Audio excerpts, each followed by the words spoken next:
Warning, the following video contains major spoilers for every single season of Twin Peaks, and this is your spoiler warning for that. Hi, my name is Michael, and Twin Peaks: The Return. It came out on Showtime just over a year ago in 2017, on May 21st, and it concluded in September of that year after 18 episodes, and I did not actually watch the series, or really any full episodes between that time and just recently when I got the DVD set. The DVD set came out many months ago, but I decided to wait for a long while because I wasn't sure entirely how I felt about Twin Peaks: The Return. It created a lot of mixed emotions.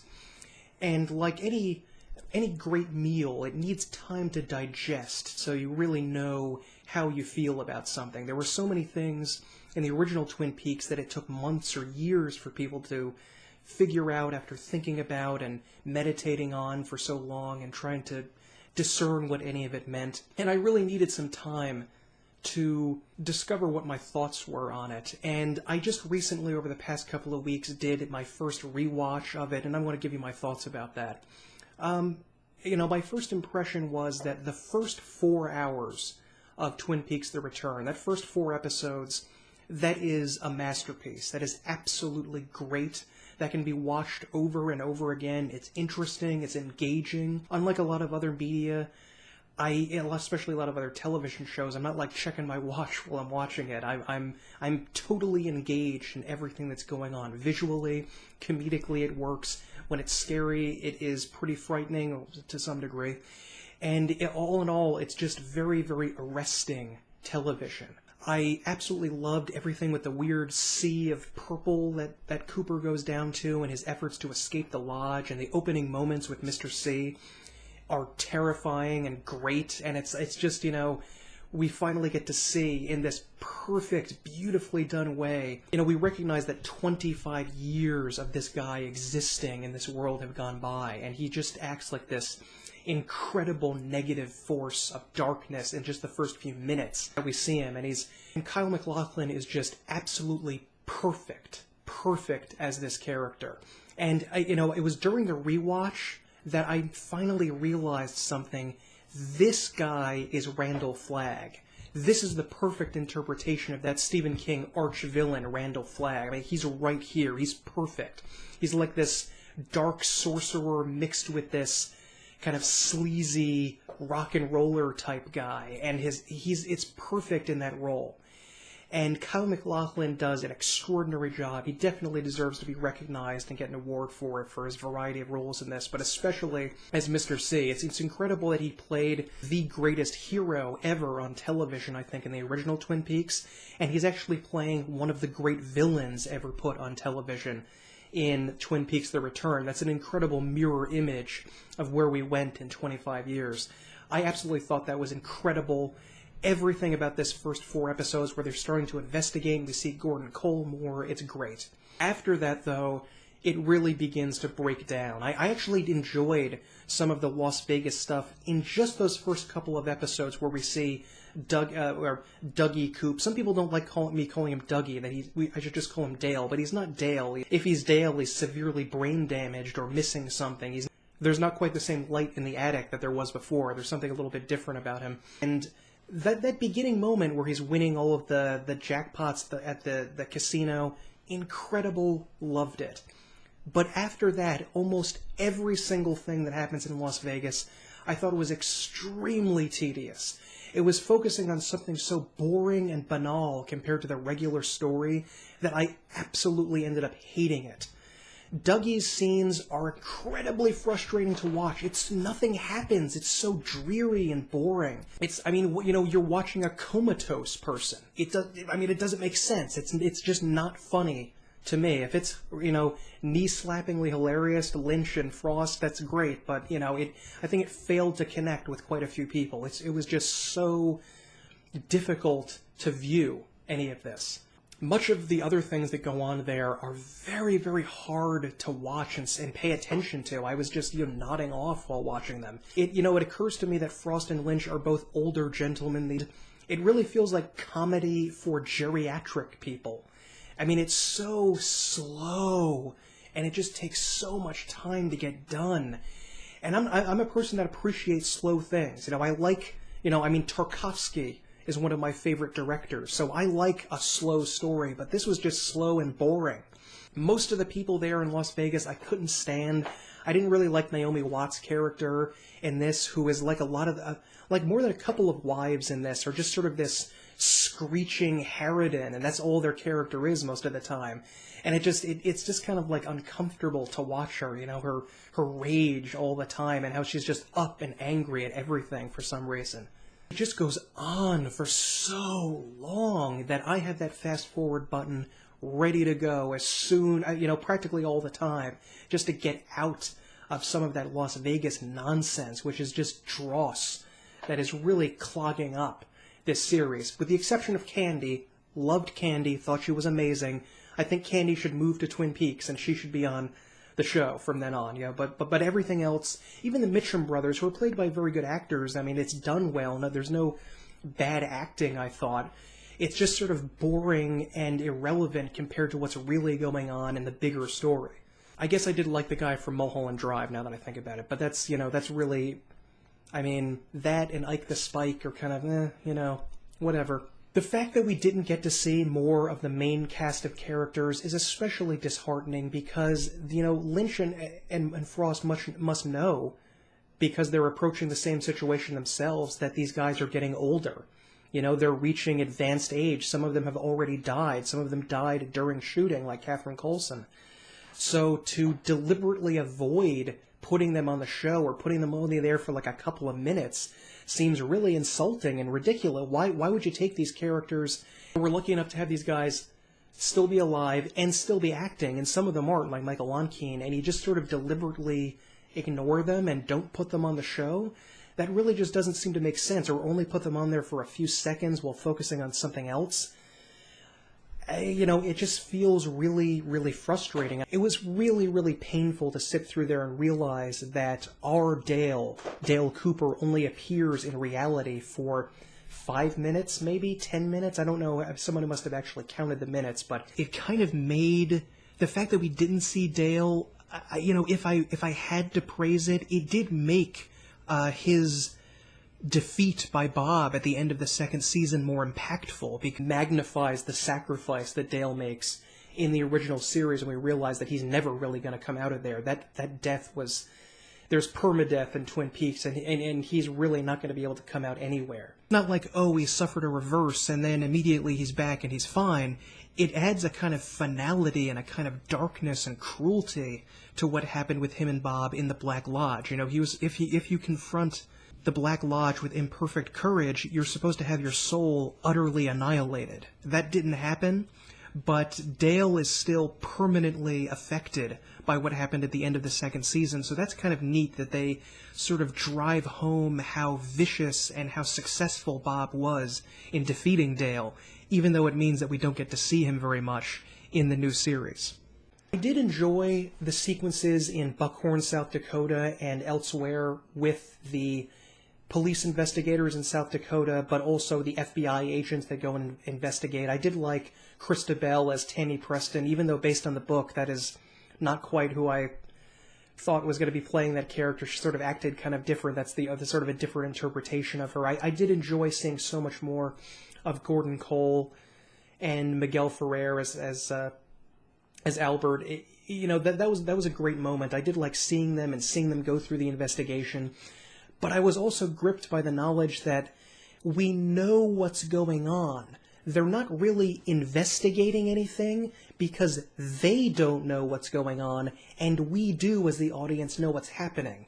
And it can sometimes be frustrating realizing that we know we know all of this. We saw the first 2 seasons. I felt like, if you had seen the first 2 seasons of Twin Peaks, and Firewalk with me for that matter, all of this would be irrelevant. You would know this information. And if you hadn't seen it, then it would be totally incomprehensible. I think everything they did with Judy, expanding the lore of the universe, was brilliant. I love how they took what was just a non sequitur, sort of absurdist phrase mentioned in Twin Peaks, which kind of became iconic. I loved that weird line of David Bowie's about, we're not going to talk about Judy, we're going to leave her out of it. and we thought it was just this nonsense or he was crazy or something like that, but they wove all of that into the show and made Judy the primary antagonist, maybe of the entire series. I mean, next to Bob, I mean, presumably she might be even more evil because she spawned Bob, so they created this other dark force of energy that has apparently been haunting the world for a very long time now.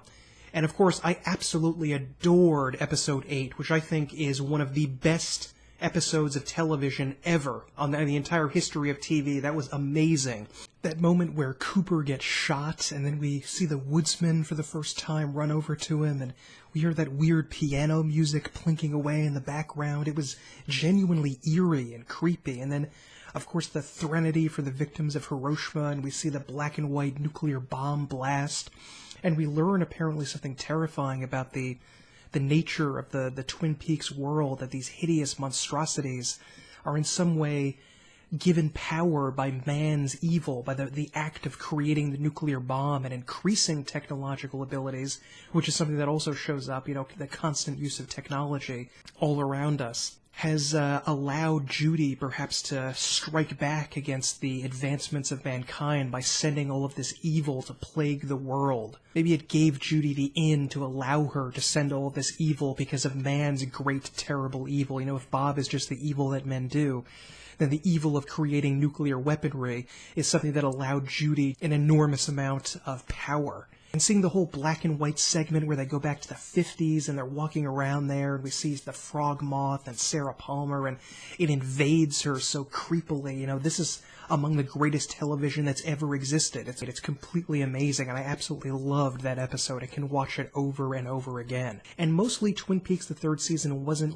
scary. Like the original series of Twin Peaks could actually be kind of frightening, but the return tended not to be, except for this moment where it actually was pretty scary. I also liked seeing the White Lodge for the first time and the creatures inside of it and the way they acted, and that was amazing. It was all in beautiful black and white. It was incredible. I loved that. And of course the poem, which is one of the best moments in the entire series, not just of the return, but the whole Twin Peaks series, one of the best things David Lynch ever filmed, with the people being their heads crushed and this horrible aura of unworldliness, unnaturalness, and evil and violence surrounding these guys, and this incredible poem that he states. It's extraordinary, and some of the best things that Twin Peaks has ever done. The stuff that was going on in Las Vegas, it really just seems like a waste of time, and I really, really don't like it. But aside from that, the stuff that we saw in Twin Peaks, I tended to really enjoy, although I didn't like how they told it in this weird cut-up style, where they took what probably should have been 20 to 30 minutes of story, like with Bobby, Shelley, and their daughter, and sort of took snippets of it and showed it and spread it out, sprinkled it throughout maybe 5 or 6 episodes, which I felt was really weird that they did this way. It didn't feel natural to take what should have been in one episode and spread it throughout everything. It seemed like such an unnatural way to do things and a weird way to process things that you were seeing. I always wonder if it was not intended to be done that way, and it was only edited that way later on, weirdly. I feel like if someone re-edited it and made it sort of mushed all together a little bit, it might work better. You might be able to experience something all in one go instead of gradually seeing little bits of it over 5 or 10 episodes. The series is still, of course, way too long. They did not have more than 12 episodes worth of content here, and much of it, a lot of the Las Vegas stuff especially, drags it out endlessly. I really ended up loving, however, how they took Major Briggs and turned him into this incredibly important part of the world, because in Season 2, Major Briggs gets taken into the White Lodge, and they decided, I think, to tie in that section of the show into the third season so heavily. It was so important when he gets taken there, because presumably that's where he learns all of the information that he needs in order to help everyone with the investigation and help stop evil Cooper. And I think that whole sequence was great, that they elaborated on his story so much and made such an important part out of his events in the latter half of the second season. What they did with the Palmer family, I ended up having kind of mixed feelings about. I'm not crazy about them making Laura into this sort of created entity, or maybe prefigured entity that the White Lodge creatures knew would exist and maybe would act as some sort of spiritual bulwark to Bob, because I think that kind of hurts her character by making her something more than just a young girl who makes an extraordinary decision to sacrifice herself rather than perpetuate the legacy of evil that her father started. I think it makes it a little bit more, less dramatic and more melodramatic and more sort of mythical, and I really didn't like that. I think her character was great enough as it is and didn't need to be changed. And I also really didn't like the idea that they were trying to alter the past and save her, because it destroyed her, her character arc. The major focus of her character was that she was willing, despite all of the evil in her life, to allow herself to be killed. That was the point. There was the saving her ruins that and kind of, hurts a major part of her character, and I really, really didn't like that. But I absolutely adored what they did with Sarah Palmer by shockingly making her possessed by some sort of evil creature, and perhaps even worse than Bob was. And some people have questioned when exactly she was possessed, because she was obviously, something happened to her in the 1950s when she was a kid. But later on, was she possessed up at the point that her daughter was being attacked by Bob? Because I don't know if she was possessed at that point. I think maybe she was not quite fully gone, and it was maybe a little bit later on that she was fully possessed by Judy. But the fact that she was apparently some sort of monster as well, that was an incredible twist. I loved that, and I thought that was amazing. Maybe because Bob, in a way, is the evil that men do, maybe Judy also represents the evil that humankind can do. And some people I've seen suggest that the lack of help that she provided to her daughter, that she knew what Leland was doing to her, but she didn't do anything and deliberately just allowed herself to be drugged and forget, that's what sort of allowed Judy the into her body and soul and allowed her to do this evil stuff, but I'm not sure about that. But I loved what they did with Sarah. I thought that was incredible, and her scenes are amazing. They're fascinating. I love watching them. I love how hidden everything is. We don't really know at first. It's absolutely incredible. That whole sequence of her in the convenience store, not surprisingly that it's in a convenience store. I think it's very important that she's in there and sees the turkey jerky on the wall and has this horrible revelation about something. Scenes with her, they're incredible. I love them.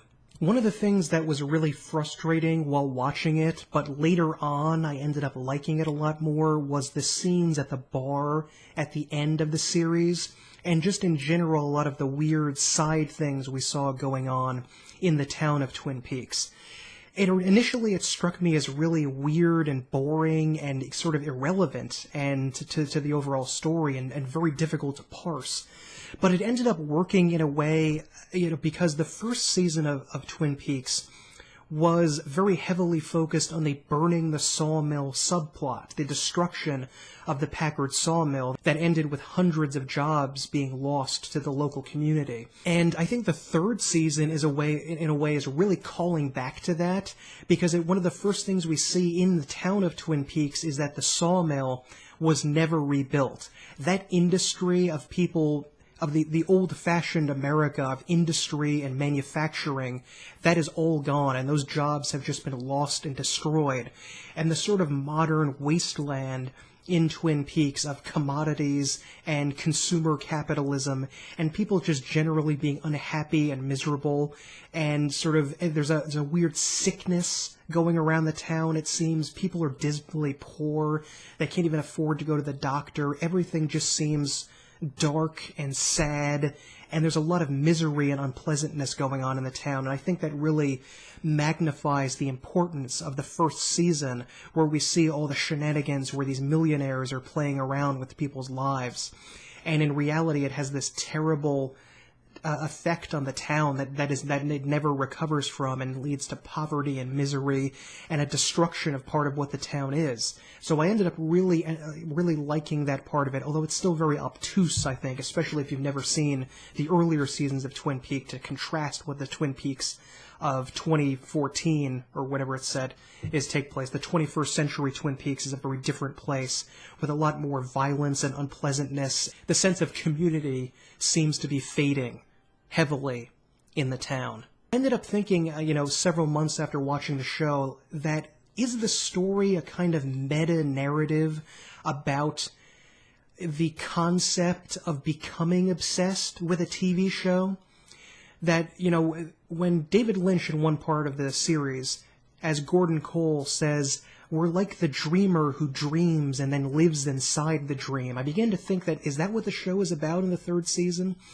We actually see Gordon Cole see a vision of Laura Palmer in Twin Peaks Fire Walk with Me. And we know that Lynch said that he could not get Twin Peaks out of his head after the show had been canceled in the early 90s and wanted to make a bunch of movies about it. He just kept thinking about Laura and the town. So is he saying there and later on when he talks about his Monica Bellucci dream that, he is the dreamer and he's living inside of his own dream, or the fan community has been dreaming about Twin Peaks for 25 years and we've been living in our heads inside of a dream, or artists live inside the dream worlds, the fantasy worlds that they create?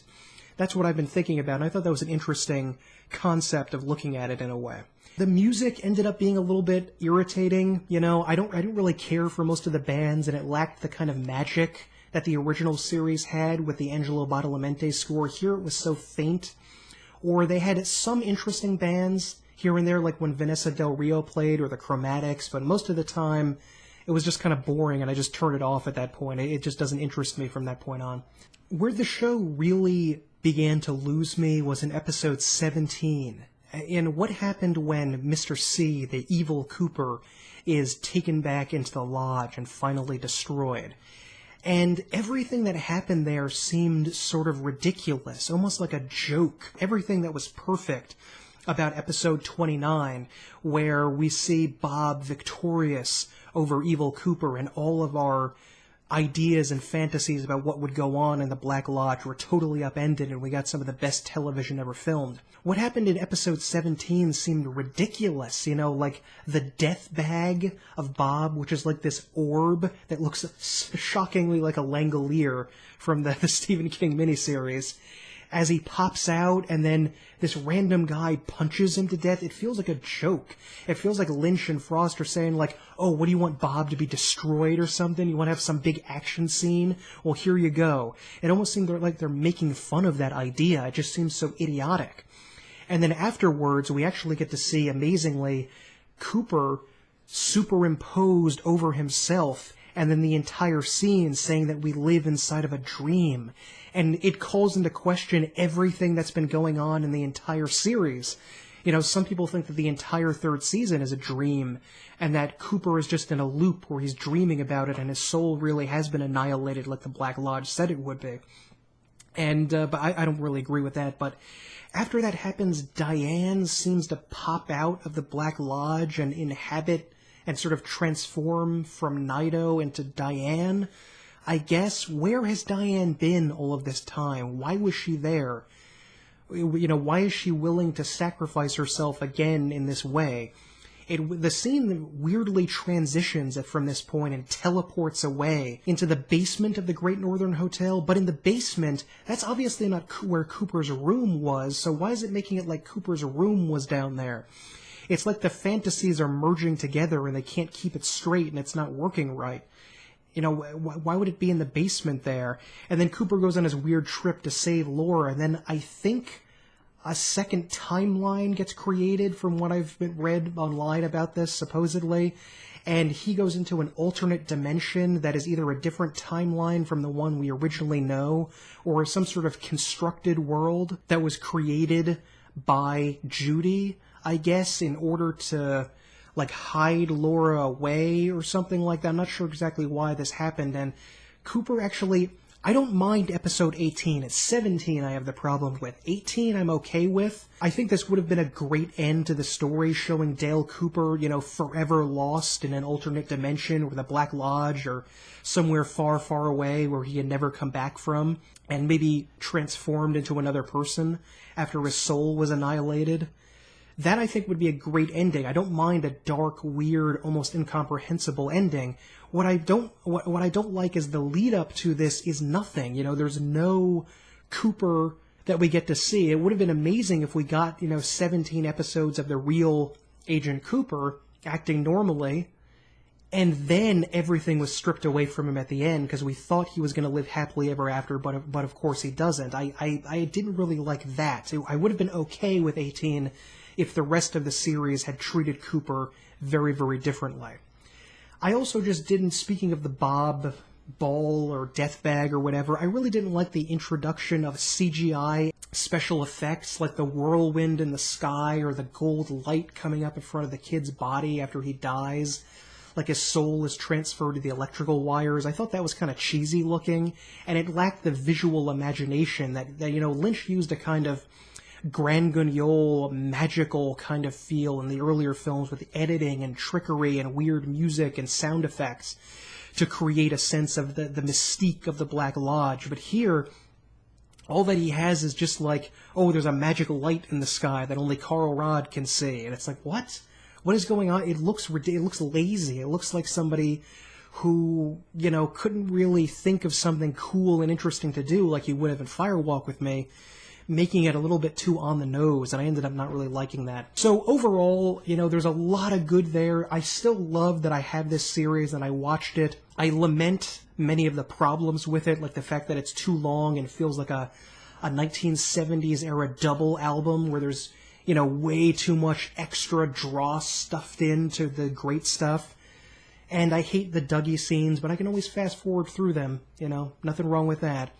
And there's just so much to love in this series, though. It's still absolutely amazing, still the best thing on television in that year, or probably in the last 10 years, easily, maybe more than that. It was still unbelievable. Those first 4 episodes and episode 8 are just magnificent. And what we have here is a truly incredible experience that, despite its flaws, is still some of the greatest TV ever made. But anyway, my name is Michael. Please let me know in the comments below what you think about this series, if you've changed your mind since you first saw it last year, if you feel differently now, if you appreciate it more, if you hate it now for some reason. I still think it's absolutely a great series. I loved it, despite the very serious flaws within, like virtually everything in Las Vegas, except for Candy. She's great. So let me know what you think down in the comments. Please like this video if you liked it, and please subscribe to my channel if you want to see more reviews of movies, television, shows, and video games. And, yeah, thank you very much, and have a good night.